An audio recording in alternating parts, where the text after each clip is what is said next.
ஆயால் இப்போ வந்து பார்த்தோம்னா 23rd பிப்ரவரியோட நியூஸ் பார்க்கலாம். ஸோ ஃபஸ்ட்டு நியூஸ் என்னென்னா, இந்தியா ஏஐ இம்பேக்ட் சப்மிட். இப்போ வந்து பார்த்தோம்னா இந்த இம்பேக்ட் சப்மிட் நம்ம டெய்லி பார்க்குறோம். ஸோ இந்த சப்மிட் வந்து பார்த்தோம்னா நிறைவடைந்துச்சு. ஸோ இந்த சப்மிட் வந்து பார்த்தோம்னா முடிஞ்சிச்சு. இதில் வந்து பார்த்தோம்னா ஒரு டிக்ளரேஷன் வந்து பாஸ் பண்ணியிருக்காங்க. என்ன பேர்னா டெல்லி டிக்ளரேஷன். ஸோ ஒரு தீர்மானம் வந்து நிறைவேற்றிருக்காங்க. அதுதான் வந்து பார்த்தோம்னா டெல்லி தீர்மானம். இதில் வந்து பார்த்தோம்னா 91 நாடுகள் வந்து பார்த்தோம்னா இந்த தீர்மானத்தில் வந்து அங்கீகரிச்சிருக்காங்க. எல்லாமே பார்த்தா என்டோஸ் பண்ணியிருக்காங்க. இதை வந்து நம்ம வந்து கொண்டு போகலாம். என்ன தீர்மானம்னா, இந்த குளோபல் கோஆப்ரேஷன், இந்த மாதிரி ஆர்டிஃபிஷியல் இன்டெலிஜென்ஸ் மாதிரி புதிய டெக்னாலஜியில் எல்லா நாடுகளும் இணைஞ்சு இந்த ஏஐயை வந்து பார்த்தோம்னா ஒரு நல்ல முறையில் வந்து நம்ம பயன்படுத்தலாம் அப்படின்னு ஒரு தீர்மானத்தை இந்த ஏஐ இம்பேக்ட் சப்மிட்டோட கடைசி நாளில் வந்து நிறைவேற்றிருக்காங்க. ஓகே, மொத்தம் 91 நாடு, இதை ஞாபகம் வச்சுப்போம். அடுத்து இந்த ஏஐ இம்பேக்ட் சப்மிட்டை பற்றி நம்ம வேறு என்ன தெரிஞ்சுக்கணும்னா, ஸோ இந்த சப்மிட் வந்து பார்த்தோம் டெல்லியில் நடந்தது, நம்ம பார்த்தோம் ஆல்ரெடி. ஸோ சம்மிட் வந்து பார்த்தோம் டெல்லியில் நடந்தது. 16 to 20 பிப்ரவரியில் நடந்தது. பாரத் மண்டபம். ஓகே, இந்தியா தான் இது வந்து தலைமை தாங்கி நடத்தினாங்க. ஓகே, இதோட பிரின்சிபல் என்ன கொள்கைன்னு பார்க்கும்போது, welfare for all, happiness for all. So அனைவருக்கும் நலன், அனைவருக்கும் மகிழ்ச்சி. இந்த ஒரு கொள்கையில் வந்து பார்த்தோம்னா இந்த மாநாடு வந்து நடந்தது. ஸோ அது தாண்டி பார்த்தோம்னா நம்ம 3 இனிஷியேட்டிவ்ஸ் முக்கியமாக நம்ம பார்த்தோம் இந்த ஏஐ சப்மிட்டில். ஒன்று வந்து பார்த்தோம்னா ministry of health. So ministry of health பார்த்தோம்னா சகி. ஸோ சகி என்ற ஒரு இனிஷியேட்டிவும் போக் என்ற ஒரு இனிஷியேட்டிவும் கொண்டு வந்தாங்க. அது மட்டும் இல்லாமல் பார்த்தோம்னா நம்ம விக்ரம் என்ற ஒரு LLM, okay, large language model. So Vikram அப்படின்ற ஒரு எல்எல்எம் வந்து உருவாக்க போகிறாங்க. யார் உருவாக்க போகிறாங்கன்னா, பெங்களூரை சார்ந்த சர்வம் ஏஐ அவங்க வந்து உருவாக்க போகிறாங்க. இது ரெண்டு நம்ம ஆல்ரெடி நியூஸ்லேயே பார்த்தோம். ஸோ அடுத்து வேறு என்ன இனிஷியேட்டிவ்ஸ் நடந்திருக்குன்னா, இதோட அடுத்த மாநாடு எங்கன்னா அனௌன்ஸ் பண்ணியிருக்காங்க. ஸோ 2027 பாருங்கள், 2027 இந்த மாநாடு வந்து பார்த்தோம்னா ஜெனீவாவில் நடக்க போகுது. ஸோ இந்த ஏஐ இம்பேக்ட் சம்மிட் வந்து பார்த்தா ஜெனீவா சுவிட்சர்லாண்டில் வந்து நடக்க போகுது. சுவிட்சர்லாண்டு வந்து இதை தலைமை தாங்கி நடத்த போகிறாங்க. ஸோ இதுதான் விஷயம். இதை தாண்டி வந்து பார்த்தோம்னா 7 பில்லர்ஸ் அப்படின்னு அறிவிச்சிருக்காங்க. ஒரு 7 பில்லர்ஸ் வந்து அறிவிச்சிருக்காங்க. அதை நம்ம மெயின்ஸ் பாயிண்டில் பார்க்கலாம். ஏன்னா அது வந்து உங்களுக்கு மெயின்ஸில் வந்து கேட்க அதிக வாய்ப்பு இருக்குது. அது மெயின்ஸ் பாயிண்டில் பார்க்கலாம். இதுதான் ஏஐ சம்மிட்ஸ் வந்து பார்த்தா கன்க்ளூட் ஆயிடுச்சு. மொத்தம் 91 நாடுகள் வந்து பார்த்தோம்னா சைன் பண்ணி டெல்லி டிக்ளரேஷன் வந்து பார்த்தோம்னா அங்கீகரிச்சிருக்காங்க. நம்ம அடுத்து என்ன பார்க்க போகிறோன்னா, Namo Bharat regional rapid transit system. இப்போ வந்து பார்த்தோம்னா டெல்லியிலிருந்து மீரட்டுக்கு வந்து பார்த்தோம்னா வந்து ஒரு ரயில்வே விட்டுருக்காங்க. இது வந்து பார்த்தோம்னா புதுசாக நம்ம தான் ஆரம்பிச்சிருக்காங்க இந்தியாவில், RRTS. ஸோ இது என்ன ரீஜனல், இங்கே இருக்கக்கூடிய அந்த 2 ரீஜன், ஒன்று வந்து பார்த்தோம்னா டெல்லி, இன்னொன்று வந்து பார்த்தோம்னா மீரட். இது ரெண்டுத்துக்கு இடைவெளி வந்து பார்த்தோம்னா 82 கிலோமீட்டர். இதில் வந்து பார்த்தோம்னா ரேபிட் அதிவேக ட்ரெயின். இது வந்து பார்த்தோம்னா ஒரு சாதா ட்ரெயினும் இல்லாமல், இல்லை இப்போ வந்தே பாரத் மாதிரி 2 பெரிய பெரிய நகரங்களை வந்து வந்தே பாரத் வந்து இணைக்கும். சாதா ட்ரெயின் இல்லாமல் இது வந்து பார்த்தோம்னா ரீஜனல், 2 ரீஜன், இது ஒரு ரீஜன், இது ஒரு ரீஜன் வந்து இருக்கக்கூடிய ஒரு ட்ரெயின். இப்போ மெட்ரோ ட்ரெயின் பார்த்தோம்னா ஒரு சிட்டிக்குள்ளே இருக்கும், ஓகேங்களா, ஒரு நகருக்குள்ளே போகிறது மெட்ரோ ட்ரெயின். இது மெட்ரோ ட்ரெயின் வந்து பார்த்தோம்னா 2 ரீஜனுக்குள்ளே. ஸோ ஒன்று வந்து பார்த்தோம்னா மீரட்டு, இன்னொன்று வந்து பார்த்தோம்னா டெல்லி. இந்த 2 ரீஜனுக்குள்ளே வந்து விட்டுருக்காங்க. இதுதான் வந்து பார்த்தோம்னா ரேபிட் டிரான்சிட் சிஸ்டம். ஸோ இது வந்து பார்த்தோம்னா ஒரு 180 கிலோமீட்டரில் வந்து போகும். ஸோ இந்த டெல்லி டு மீரட் வந்து பார்த்தோம்னா 55 நிமிஷம். ஸோ 55 நிமிஷத்தில் டெல்லி டு மீரட் வந்து போக முடியும் இந்த சர்வீஸில். இதுதான் இந்தியாவோட ஃபஸ்ட்டு. ஓகேங்க, இப்போ வந்து பார்த்தோம்னா அதுக்கு முன்னாடி கேபிட்டல்ஸ்லாம் வந்து கனெக்ட் பண்ணாங்க. So Hyderabad to Chennai, Chennai to Bangalore அப்படின்ற ரயில்வேஸில் இப்போ வந்து பார்த்தோம்னா சின்ன சின்ன நகரங்கள், இப்போ சென்னை டு சேலம், அந்த மாதிரி இருக்கக்கூடிய இந்த 2 நகரங்களை வந்து பார்த்தோம்னா இந்த மாதிரி ரேபிட் சிஸ்டம் மூலமாக வந்து கனெக்ட் பண்ணக்கூடியதான் இந்த சிஸ்டம். முதல்ல எங்கே வந்து தான் கேட்பாங்க, இது வந்து பார்த்தோம்னா டெல்லி டு மீரட். ஏன்னா ஆல்ரெடி வந்தே பாரத் வந்தப்போ ஃபஸ்ட்டு ரூட் எங்கே இருக்குன்னு டிஎன்பிசியில் நிறைய வாட்டி கேள்வி வந்து கேட்டாங்க. ஸோ இந்த மாதிரி புதிய ஒரு ரயில்வே சிஸ்டம் இந்த மாதிரி உருவாயிருக்குன்னா அது வந்து எந்த ஊர் டு எந்த ஊர் தெரிஞ்சுப்போம், டெல்லி டு மீரட். ஸோ இது தாண்டி வந்து பார்த்தோம்னா நம்ம ரயில்வே சிஸ்டத்தை பற்றி ஜென்ரலாக தெரிஞ்சுப்போம். ஸோ உலகிலே வந்து பார்த்தோம்னா இந்தியன் ரயில்வே நெட்ஒர்க்காக பார்த்தோம்னா 4வது இடம். ஸோ உலகத்திலே வந்து பார்த்தோம்னா நெட்ஒர்க்காக பார்த்தோம்னா in terms half kilometre, total கிலோமீட்டரில் பார்த்தோம்னா இந்தியா அது வந்து 4வது இடம். ஸோ ஃபஸ்ட்டு USA, 2வது சைனா, 3வது ரஷ்யா, இந்தியா வந்து பார்த்தோம்னா 4வது இடம். ஓகேவா, இந்தியா 4வது.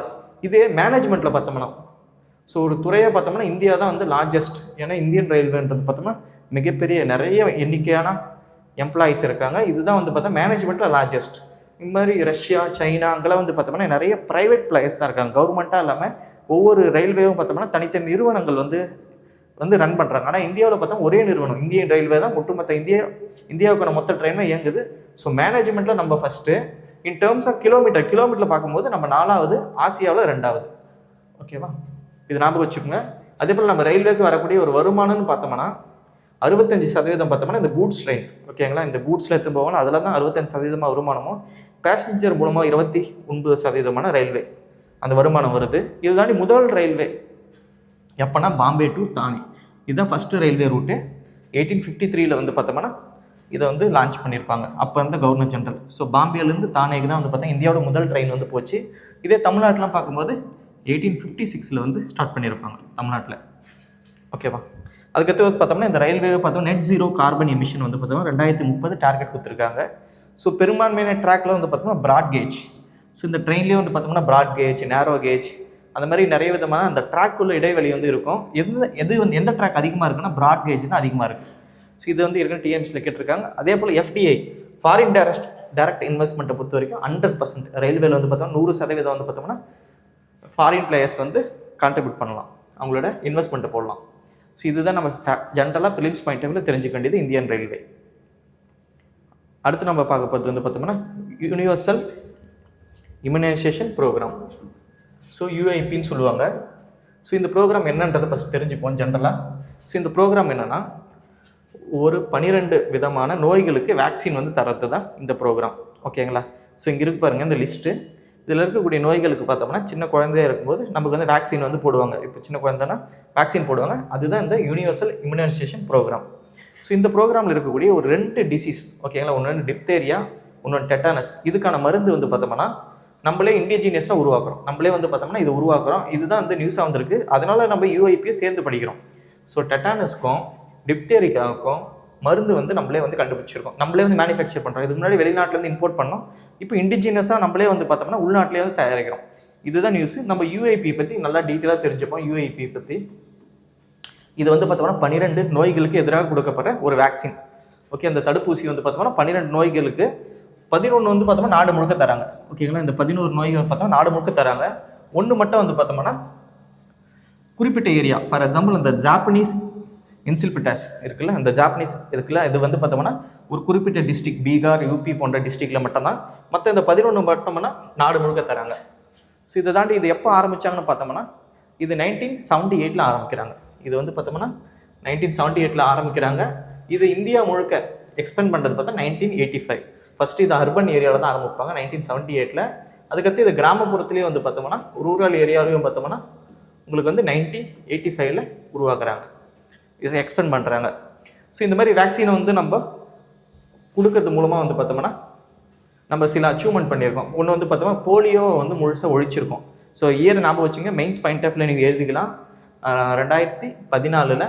அது மட்டும் இல்லாமல் நியோனெட்டல் டென்டானஸ் இதை வந்து ஃபுல்லாக ஒழிச்சிருக்கோம் 2015.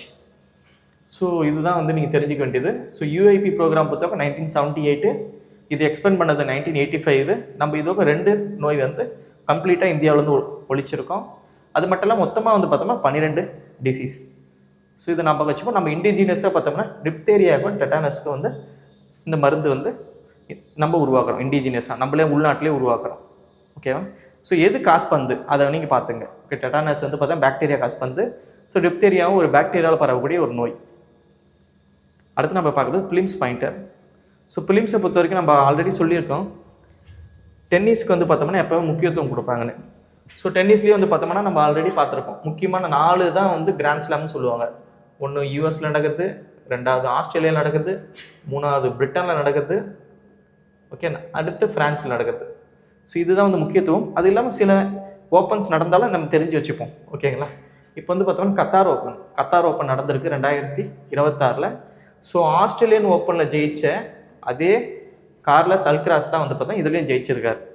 ஸோ இவர் தான் வந்து ஆல்ரெடி நம்ம பார்த்தோம், இவர் தான் வந்து பார்த்தா career grand slam. So career grand slam வந்து இவர் வாங்கியிருக்காரு. ஓகேங்களா, கிராண்ட் ஸ்லாம் வாங்கியிருக்காருன்றதை அன்றைக்கி பார்த்தோம். அப்படியானா இந்த 4 பட்டம் இருக்குல்ல, 4 விதமான டோர்னமெண்ட்டை அவர் ஜெயிச்சிருக்காரு. தொடர்ச்சியாக ஜெயிக்கல, பட் ஜெயிச்சிருக்காரு. ஸோ இதுதான் நியூஸு. ஸோ அடுத்து நம்ம பார்த்தோம்னா ஒரு அவார்டு, பாஃப்டா அவார்டு. ஓகே, இந்த அவார்டு வந்து பார்த்தோம்னா British academy of film and television arts, இது லண்டனில் இருக்கக்கூடிய ஒரு நிறுவனம். இவங்க வந்து பார்த்தோம்னா இந்த அவார்டு வந்து தருவாங்க. இந்தியாவுக்கு இப்போ ஃபஸ்ட்டு ஒரு அவார்டு கொடுத்துருக்காங்க இந்தியன் மூவிக்கு. இது வரைக்கும் இந்தியன் மூவிக்கு எந்த ஒரு அவார்டை கொடுத்ததில்ல, இதுதான் ஃபஸ்ட் டைம். போங்குன்ற படத்துக்கு வந்து பார்த்தோம்னா இதுதான் அந்த படம். ஸோ இந்த படம் வந்து பார்த்தோம் மணிப்பூரி, ஓகே, மணிப்பூர் லாங்குவேஜில் வந்த படம். யார் டைரக்ட் பண்ணாங்கன்னா ரஷ்மி பிரியா தேவி, இவங்க டைரக்ட் பண்ணியிருக்காங்க. இந்த படத்துக்கு வந்து பார்த்தோம்னா இந்த அவார்டு வந்து கொடுத்துருக்காங்க. என்ன கேட்டகரினா best children and family film. So இது வந்து இப்போ குழந்தைக்கான ஒரு படம்னு இந்த படத்தை வந்து கொடுத்துருக்காங்க. ஸோ இது வரைக்கும் இந்தியாவில் எந்த ஒரு படமும் வாங்கினதில்லை இந்த அவார்டுன்னும் போது இது ரொம்ப ரொம்ப முக்கியம். ஸோ போங் நான் வச்சுங்க, போங்குன்ற படத்துக்கு இந்த லண்டனை சார்ந்த பாஃப்டா அவார்டு வந்து கொடுத்துருக்காங்க. ஸோ அடுத்து நம்ம பார்க்கும்போது மெயின்ஸ் பாயிண்டர். ஸோ மெயின்ஸ் பாயிண்டரில் நம்ம ஏஐ சப்மிட்டை பார்ப்போம். ஸோ இன்றைக்கி சிலபஸில் வந்து பார்த்தோம்னா கரண்ட் அஃபேர்ஸ். ஸோ கரண்ட் அஃபேர்ஸை பொறுத்த வரைக்கும் நம்ம அப்பப்போ நடக்கக்கூடிய மெயின்ஸ் ரிலேட்டட் கரண்ட் அஃபேர்ஸை நம்ம பார்ப்போம். ஸோ இந்த ஏஐ சப்மிட் வந்து பார்த்தா டெல்லி டிக்ளரேஷன் வந்து முடிஞ்சிருக்கு. ஆல்ரெடி 7 பில்லர்ஸை வந்து லான்ச் பண்ணியிருக்காங்க. ஸோ இதுதான் அந்த பில்லர்ஸு, ஓகேங்களா. இந்த பில்லர்ஸ் நீங்கள் ஞாபகம் வச்சிங்க, மெயின்ஸ் பாயிண்ட் ஆஃப் வியூவில் வந்து நீங்கள் வந்து யூஸ் பண்ணுற போல இருக்கும். இதையே கூட கேட்கலாம், அவுட்கம் ஆஃப் ஏஐ சப்மிட் 2026 கூட கேட்கலாம். ஸோ இதுதான் அந்த 7 பில்லர்ஸு. நம்ம இங்கே பிக்சர்ஸோடு பார்ப்போம். ஸோ ஃபஸ்ட்டு வந்தோடனே ஸோ இதுதான் அந்த 7 பில்லர்ஸ், ஓகேங்களா. Democratisation, AI resource. இந்த ஏஐ ரிசோர்ஸ் ஓப்பனாகவும் எல்லாராலையும் பயன்படுத்துகிற மாதிரி இருக்கணும். எக்கனாமிக் அண்ட் சோஷியல் குட்ஸ், இது வந்து பார்த்தோம்னா பொருளாதாரத்துக்கு உதவணும். செக்யூர் அண்ட் ட்ரஸ்டபிள், இது வந்து செக்யூராகவும் ட்ரஸ்டபுளாகவும் இருக்கணும். ஏஐ வந்து சயின்ஸுக்கு பயன்படுத்தணும். சோஷியல் எம்பவர்மெண்ட்டுக்கு பயன்படுத்தணும். அடுத்து ஹியூமன் கேபிட்டலுக்கு பயன்படுத்தணும். இந்த மாதிரி வந்து பார்த்தோம்னா இந்த 7 பில்லர்ஸை வந்து அனௌன்ஸ் பண்ணியிருக்காங்க அந்த ஏஐ சப்மிட்டோட டெல்லி டிக்ளரேஷனில். இது மெயின்ஸ் பாயிண்ட் ஆஃப் வியூவில் கண்டிப்பாக ஒரு கேட்கறதுக்கான ஒரு பாசிபிள் கொஷின். இதை நீங்கள் நோட் பண்ணிங்க, ஓகேங்களா. ஸோ கன்க்ளூட் நம்ம தான் இந்த ஏஐ சப்மிட் நடத்துனதுனால இதில் வந்து வரக்கூடிய அவுட்கம் நம்ம தெரிஞ்சு வச்சுக்கிறது ரொம்ப ரொம்ப நல்லது, ஓகே. அடுத்து நம்ம கடைசியாக பார்க்க போகிறது question of the day. So question of the day நம்ம இந்தியன் ரயில்வே பார்த்தோம். ஸோ அதை பற்றின ஒரு கொஷின்ஸ் தான். ஸோ இந்தியாவில் முதல் ரயில்வே சிஸ்டத்தை அறிமுகப்படுத்தும் போது யார் கவர்னர் ஜெனரலாக இருந்தாங்க? ஸோ அறிமுகப்படுத்தும் போது யார் வந்து கவர்னர் ஜெனரலாக இருந்தாங்க? ஸோ ஒரு ஈஸியான கொஷின் தான். ஸோ ஆப்ஷன் ஏ வந்து பார்த்தோம் லார்ட் கேனிங், ஆப்ஷன் பி வந்து பார்த்தோம்னா lord Ripon, option C lord William Bentinck, option D lord Dalhousie. So எது ஆன்சர்ஸ் நினைக்கிறீங்க அது யூடியூப் கமெண்ட் செக்ஷனில் போஸ்ட் பண்ணுங்கள். ஸோ நம்மளோட 3 வாரத்தோட பிடிஎஃப் வந்து பார்த்தோம்னா வெற்றி ஐஏஎஸ் ஓட அவங்களோட டெலகிராம் சேனலில் இருக்குது. அதுக்கான லிங்க் வந்து பார்த்தா இந்த வீடியோட டிஸ்கிரிப்ஷனில் இருக்குது. நீங்கள் எடுத்து அதை யூஸ் பண்ணிக்கலாம். தேங்க்யூ.